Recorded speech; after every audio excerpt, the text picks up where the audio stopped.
Welcome to the Sweetwaters Church podcast. We're a church that loves and serves God passionately and loves people unconditionally. We pray that as you listen to this sermon, your faith will be stirred and you will discover Jesus in a deeper way. For more information about Sweetwaters Church, please visit our website at www.sweetwaterschurch.co.za. Now, let's listen to the latest sermon from our lead pastor, Pastor Cully. Yes, come on now. It's almost Christmas, eh? Yeah. So, just before we get into God's Word, I want you to get ready. I want you to lean in today because we're stepping into one of the most jaw-dropping revelations in all of Scripture. Last week, if you were here last week, we started our Behold series, and we spoke about Behold the Promise. But this week, we are shifting from the promise God made to the price God paid. And this is the moment in Scripture when John the Baptist, if you know your Bible, you know that John the Baptist actually, shares this in the coming of Jesus, because when John the Baptist sees Jesus coming towards him, and I want to say this because I'm paraphrasing here in the storyline, I'm getting us there, because when John the Baptist sees Jesus, he doesn't see Jesus floating on a cloud. He doesn't see Jesus with, VIP protection and all of that. But he sees Jesus walking on a dusty road like everybody else. And John suddenly drops midway in this whole situation, and he says, "Behold, the Lamb of God who takes away the sin of the world." Now, get this. Not behold the king. Not behold the lion. Because yes, he is the lion of the tribe of Judah, but that's not what John the Baptist is saying. He is saying not the king or the lion. He's not even saying, behold the miracle worker. Although we know, spoiler alert for all of us, Jesus is a miracle worker. But John the Baptist doesn't say that. He doesn't say, behold the miracle worker. He doesn't even say, and look in any translation that you can find, he doesn't even say, behold the teacher. But what he does say is, his first declaration is, behold the Lamb. Now, let me just say this, and please don't get annoyed with me what I'm about to say. I'm not trying to be, funny, but I know clearly I am not Jesus, okay? But if I was to be Jesus, I would have preferred something with a little bit more masculinity, like being strengthened, like feeling like a gladiator. Because if I wanted John to proclaim that I'm on my way there, I would have loved for John to say, this is the gladiator of God. Or I would have loved, again, if it was me, again, I'm saying I'm not Jesus, but if it was me, I would have preferred, with a little bit more oomph. So I would have liked to have, maybe, does everybody know the Rocky background song, the soundtrack? The Eye of the Tiger? I would have liked John to maybe go, dun, dun, dun, dun. Just to set me up, to get in there and say, I am the heavyweight champion of heaven. I'm the stomper of demons. But Jesus, he is referenced as a lamb. A lamb. Soft, gentle, woolly. See, when kids say, for those who have got parents, for those who got kids, parents, if you got kids, when you see your kids going to like a place where they've got animals and they see a lamb, they go, "Lammy!" And then what do they want to do? They want to pet it. And then you get the generation who wants to take selfies with the lamb. Because they see it as such a gentle, loving little lamb. But here's the thing. Heaven sees the lamb a little bit differently. Heaven says, that's the one. Heaven says, that's the sacrifice. Heaven says, that's the substitute. Heaven says, that's the payment. See, there's nothing soft about that lamb. That lamb, just in case you are missing this, is heaven's boldest move ever. This lamb is the weapon heaven uses and sends to destroy what destroyed us. And today, we are about to behold the lamb in a fresh, life-shifting way. So today I want to preach from the sermon title. Although we are in the Behold series, I want you, if you're taking notes, you can title these notes, Behold the Lamb. Behold the Lamb. And if you got your Bibles with you, you can turn with me. We're going to do one verse in the beginning, and that is the very verse that speaks about John the Baptist proclaiming who Jesus is. John 1, verse 29, and I'm reading from the ESV version. It says, Behold the Lamb of God, who takes away the sin of the world. Let's pray as we get ready for God to just speak into our lives.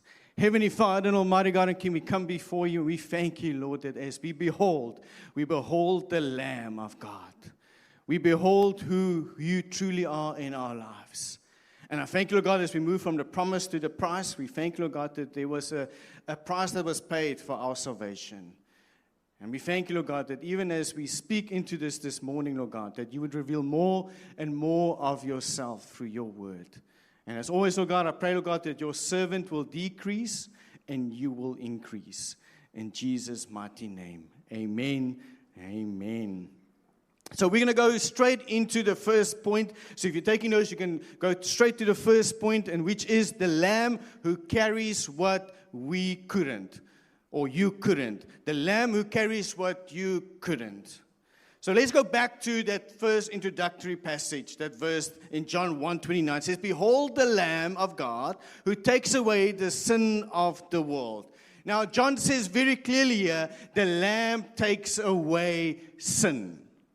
Now, if you try and unpack this, if you're trying to read between the lines, when John says that takes away the sin, that's burden language. That's weight language. That's heavy language. And let's just be honest here quickly between me and you. Remember, Jesus is watching. So let's be honest here, because many of us, we carry heavy burdens. We feel that we are just carrying this heavy weight of just situations and struggles and pain.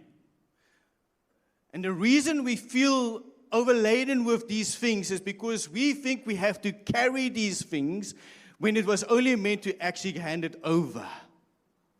Because John says, this is the Lamb that takes away the sin. Doesn't say that it's just there for you to look at and you have to carry the burden. It says that this Lamb of God, Jesus, takes away your burden, takes away your shame, takes away your guilt.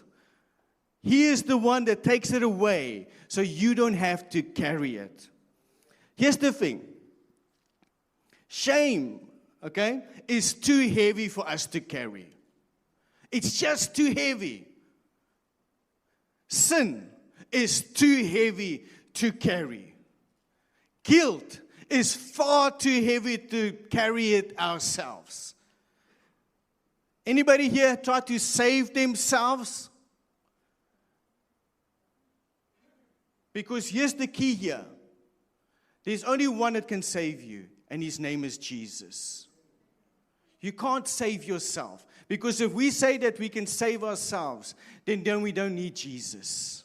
Then we don't need the Lamb of God. Because it's too heavy to save ourselves. Now, I wish Roxanne, I think she went to go party with the kids now. So I can put this disclaimer in, don't tell Roxanne. Just cut the feed. But all jokes aside, myself and Roxanne, we used to stay in Montclair. Anybody know where Montclair is? So we used to stay in Montclair, and I don't know if you know the building there. It's called Dallas Park. It was a building, can't miss it. And I think, so I wish Roxanne was here, but I think we stayed on the 4th floor. And I'm going to share this with you because we're talking about heavy laden, heavy, carrying heavy stuff. And We used to go do shopping, end of month shopping, and maybe it's just me, maybe it's just a man thing, all the men in the house. Hopefully you'll agree with me.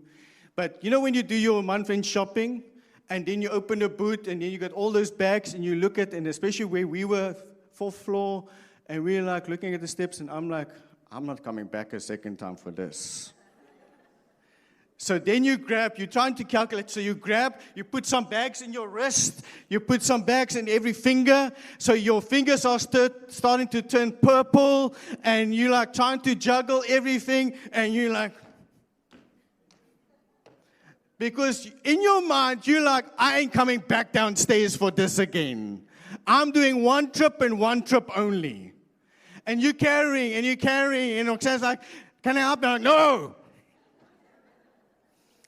So then you get first story, and then you get to the second story, like, how far is this? Why did we buy a place in the 4th? And so you get to the 4th floor, and you're like exhausted, and then you realize you still got 2 bags left. So here's the thing. True story. That's why I go ask Roxanne. There was an elevator in the building, but I didn't trust the elevator. I'm coming to something here. Promise you. Because someone might say, but why don't you want to go twice? Well, the thing is, I refuse to go back down there to that place, to go back to that car, to carry that burden again. But the problem is, we weren't designed to carry all that bags, all that burden, all that sin, all that shame, all that guilt at once. We weren't even designed to go back again, because God doesn't want us to go back downstairs. He wants us to stay upstairs. And He designed an elevator, but the problem is we have trust issues. True story, because we don't trust. And somebody might say, yeah, but you don't know my elevator. My elevator only works when it wants to work. Well, okay, I can even turn a message into that. It's because we haven't done maintenance on that elevator. See, if we maintain our relationship with God, it will always work. It will never be broken. You will always have trust. And so we were never meant to carry those bags, and we were never meant to go back down again to that place, to go back to shame, because that's exactly what God is saying. Jesus is the one who says, and this is the revelation that God gave me during that time of Dallas Park. He says, give me the bags. Give me the weight. Give me what is crushing you. Give me the sin that is dragging you back downstairs. You were not built to carry what I came to carry. Why go back downstairs of shame? Why go back downstairs of guilt? Why go back downstairs of old patterns when the Lamb came to carry what you could never carry yourself?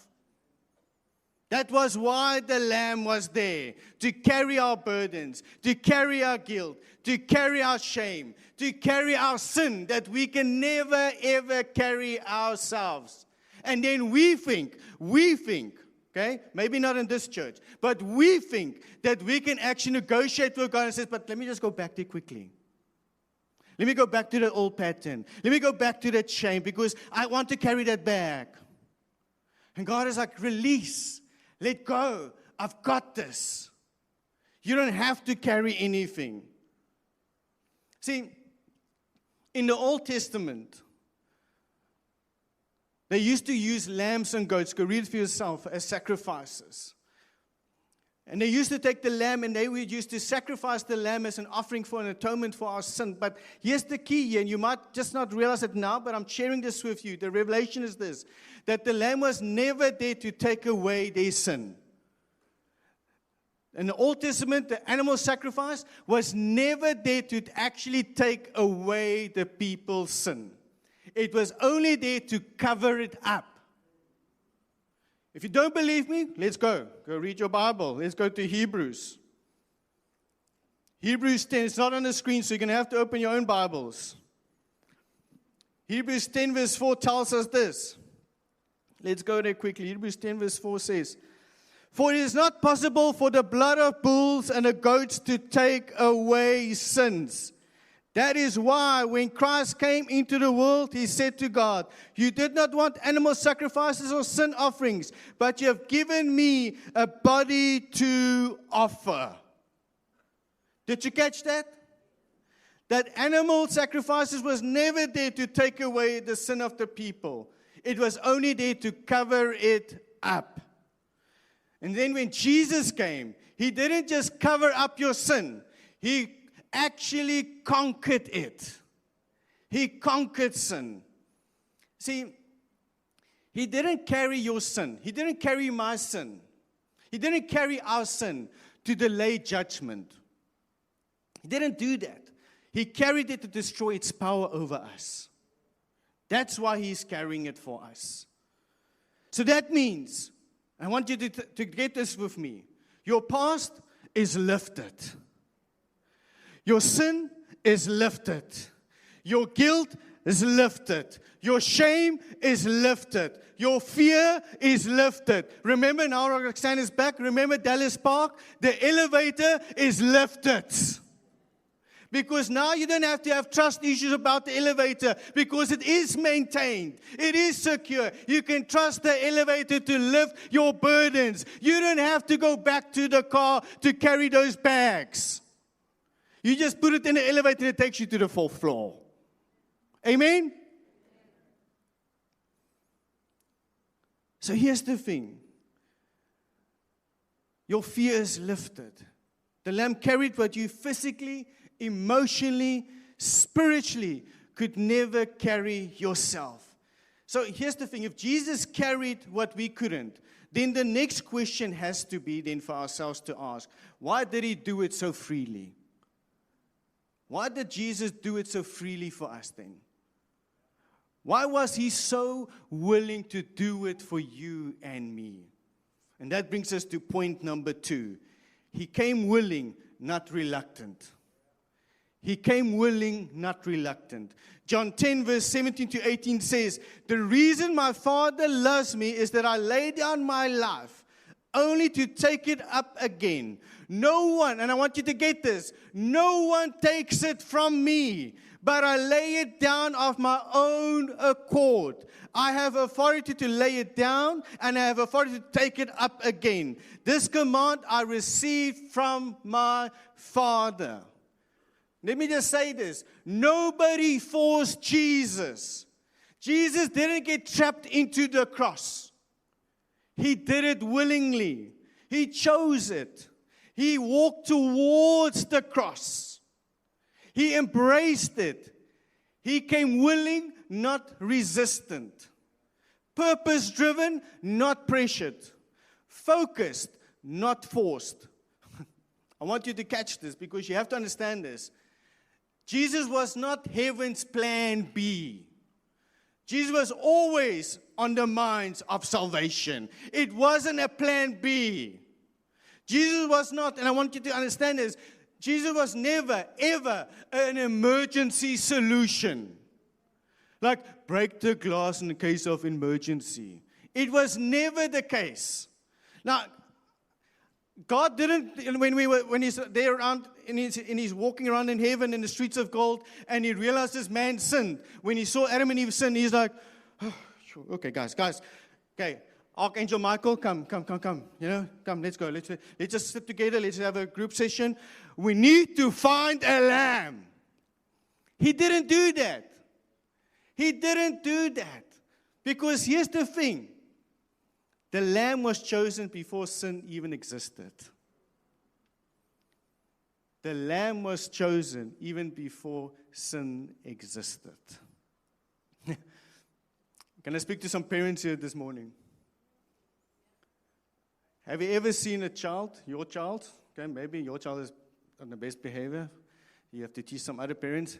But have you ever seen a child, if you ask them to do some chores, they can be reluctant to do it?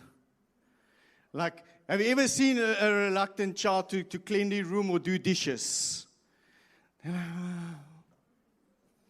Really, Mom? Do I have to cut the grass, Dad? Can I just wait for tomorrow? If tomorrow never comes, They drag their feet. They roll their eyes. You can see when a person they're not in that place to do it willingly. They have no passion to go for it. But here's the difference. Jesus was there. He did it willingly. See, he didn't, and I saw some Liverpool shirts here, so let me just throw it in there. He didn't negotiate terms and conditions like signing for Liverpool. Shame. He endured the cross because he had you on his mind. Not because he had no choice. He had choices. He is the Son of God. He had choices. But here's the thing. He chose you. He chose me. Before you struggled, he chose you. Before you fell, he chose you. Before you were broken, he chose you. Can I say to somebody, before you even existed, before you were even on your mind of your parents, he chose you. And that reminds me of a story I just read a few days ago of this fireman, this firefighter, who ran into a burning house because there was a child that was trapped in this house. And so this fireman is going through, and there's smoke is everywhere, and the fire is just burning all around. And so he's literally crawling on his hands and knees, and he's going, and he can't see anything because it's just full of smoke. And it's thick. And it's dangerous. And so he's calling out, but he can't hear anything. And then in the distance, he hears a faint cry of a little girl crying. And so he's crawling, getting closer and closer. And he's getting closer, and he can hear crying. And he gets to her, and he goes, he grabs her, and he takes his oxygen marks off, and he gives her some oxygen, and he puts it back on, and he takes his fire jacket, and he wraps her around, and he crawls with her. And about 2 meters down, the beam of the house just collapses, and it falls on his back. But he embraces and he holds her tight so she doesn't feel anything. And somehow, this firefighter pulls himself out of all this. And he pulls himself out of the smoke, and his back is just full of scars, full of his third-degree burns. But he's moving, and he's getting out of the house. And they get there to the ambulance, and it's just amazing. And then years later, the child has an opportunity to meet the one that saved her, the firefighter that saved her. And she goes to him and she asks him one question. Why did you choose to come for me? Why did you choose to come for me? And the firefighter says this, and catch this. He says this, because I heard you cry before you even knew how to call my name. I heard you cry even before you knew how to call my name. See, the firefighter didn't wait for her to call his name, like, I'm just going to park here till here I can hear her cry and say my name. He moved into the danger, into the fire, because he heard her cry. Church, Jesus is the Lamb who didn't wait for you to deserve him. He came when you could only cry. When you can only cry and say, save me, help me. And so we're going to get to the last layer of this, and it's the one that changes our identity. He transforms what he touches. He transforms what he touches. Exodus 12, and if you go to your Bible and you read Exodus 12 and you understand where this, and I'm going to just give you a context from this passage quickly, because the Israelites found themselves in captivity in Egypt.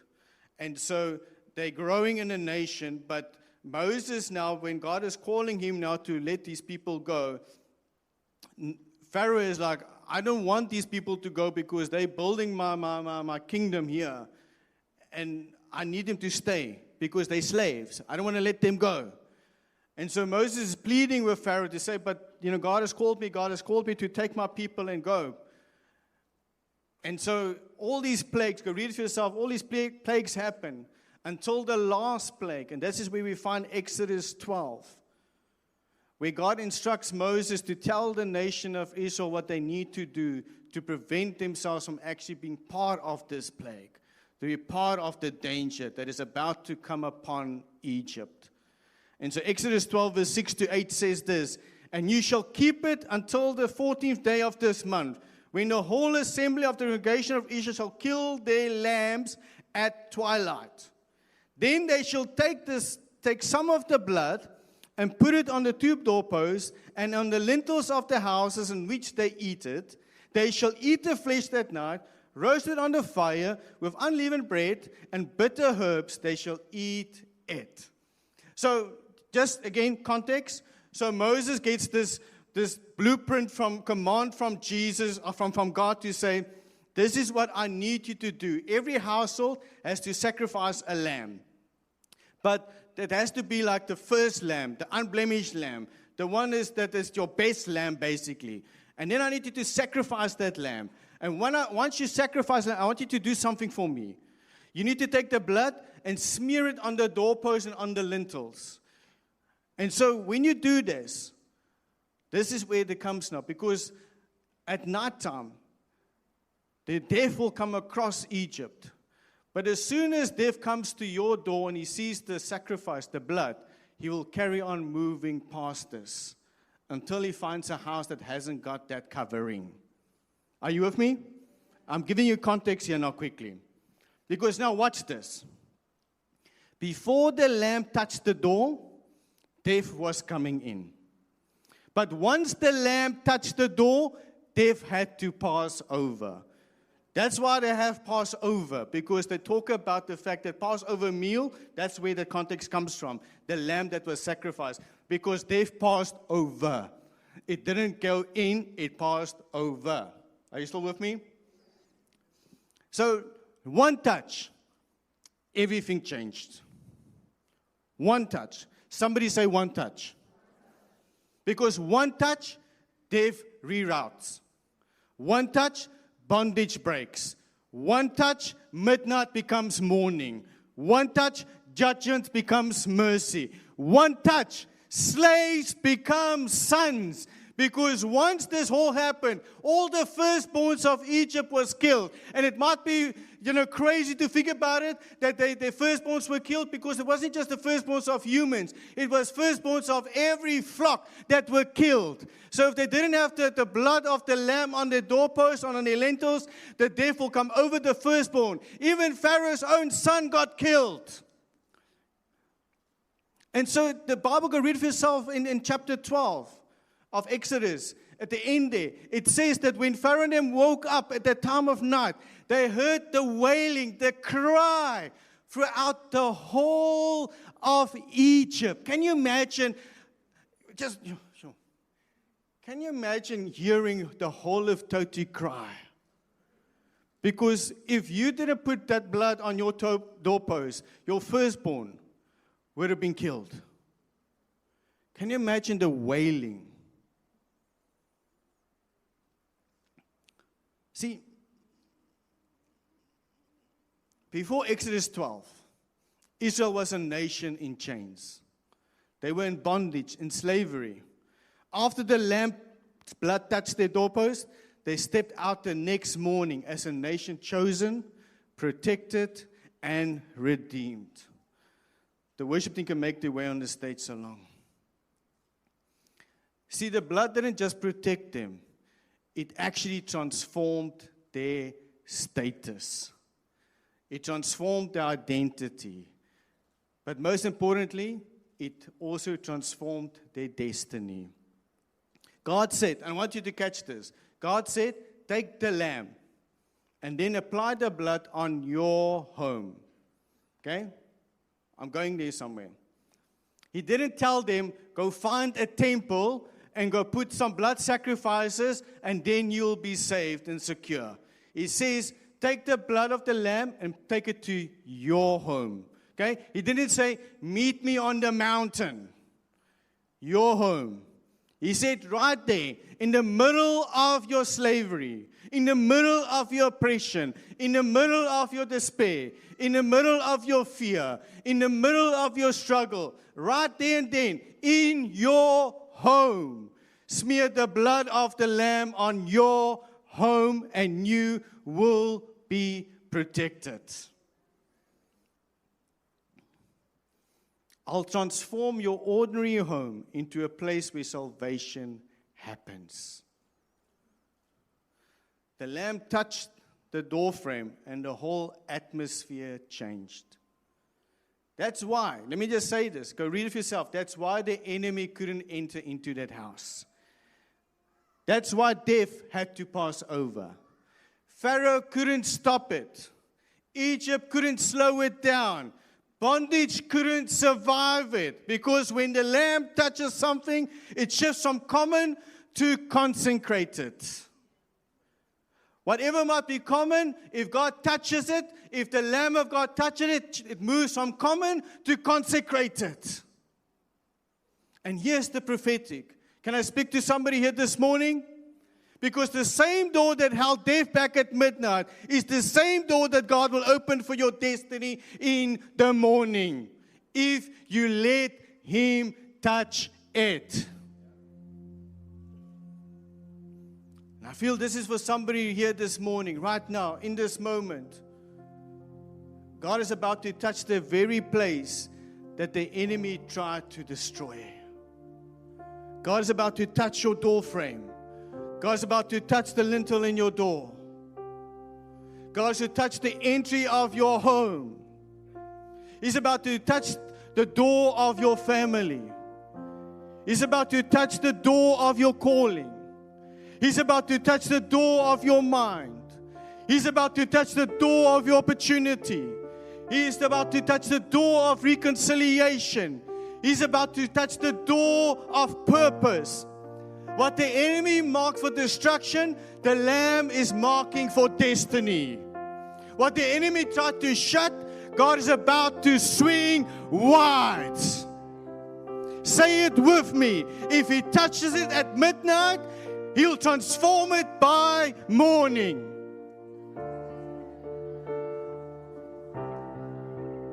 Come on, you have to say it like you mean it.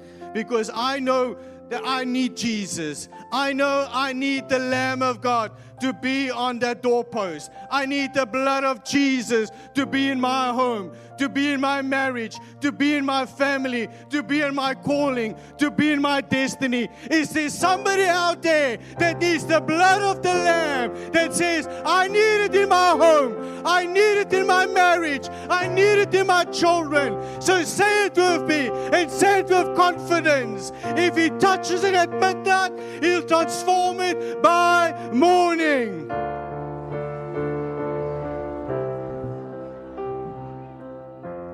Do you believe it, church? Do you believe the blood of the Lamb that came to save you, that came to protect you, to bring you to salvation, to give you freedom? That yes, the night might look like dangerous, it might be fearful, but boy, oh boy, joy comes in the morning.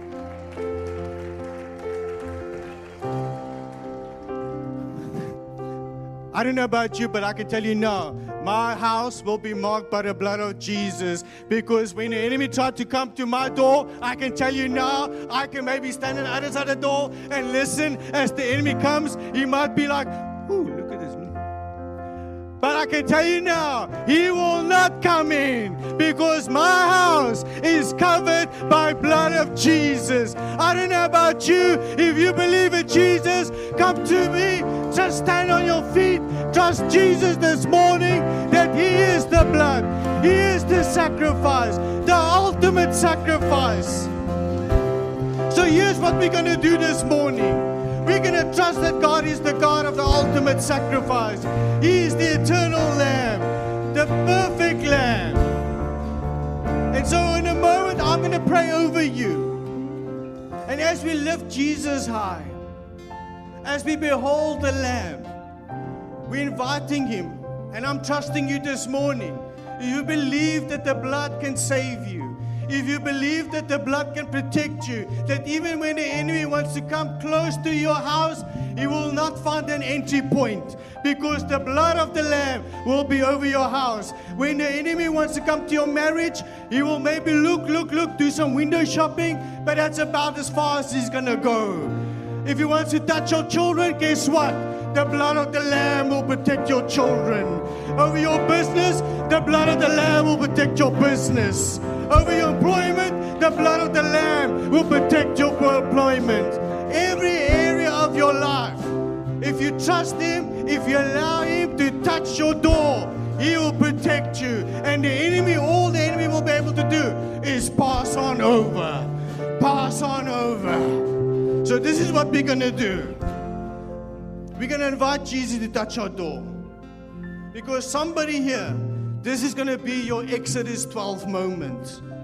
This is going to be your Exodus 12 moment where God tells you, take the lamb and smear it on your door frame. Smear it on your lintel. And I will even paraphrase this. Smear it on your marriage. Smear it on your children. Smear it on your business. Smear it on your workplace. Smear it all over this community. Smear it on your church. Smear it all over your street. Smear the blood of Jesus wherever you go. Because that's where death loses its grip. Where shame loses its hold. Where midnight breaks. Where morning opens. Where the Lamb touches what you thought was untouchable. And everything, somebody say everything. Everything changes. So I want you to lift your hands towards heaven, because we're going to invite the Lamb of God.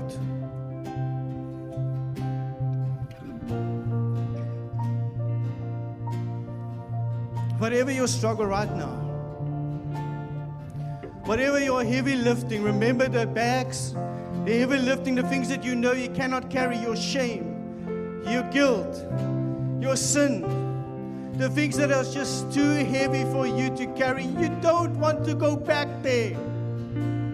You don't want to go back to those old patterns. Right now is your Exodus 12 moment. God will carry your burdens. He will carry your shame. He will carry your guilt. And most importantly, He will carry your sin. Let Him just touch your door right now. He is the ultimate Lamb. Just bring that area before Him. Imagine that area is before your door.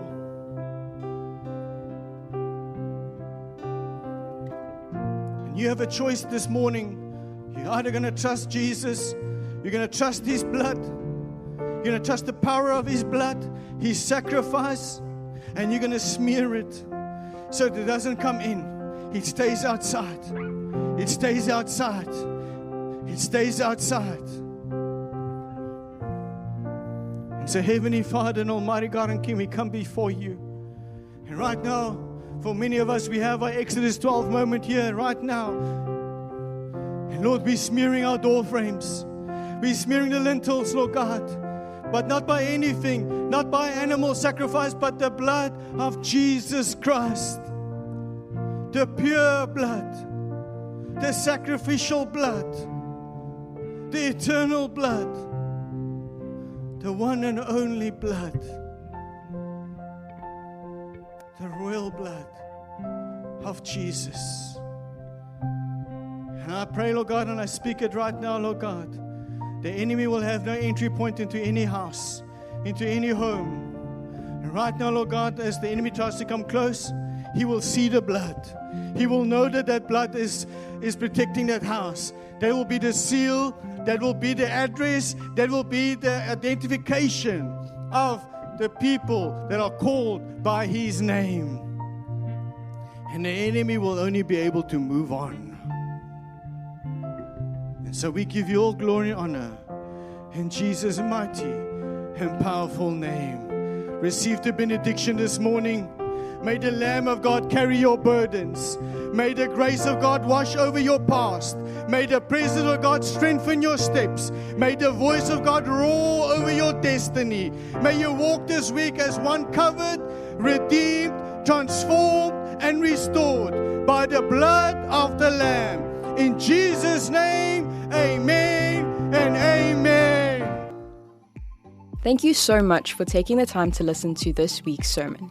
If you need prayer or want more information about Sweetwaters Church, please email us at info@sweetwaterschurch.co.za. Until next week, be blessed and know that we are praying for you.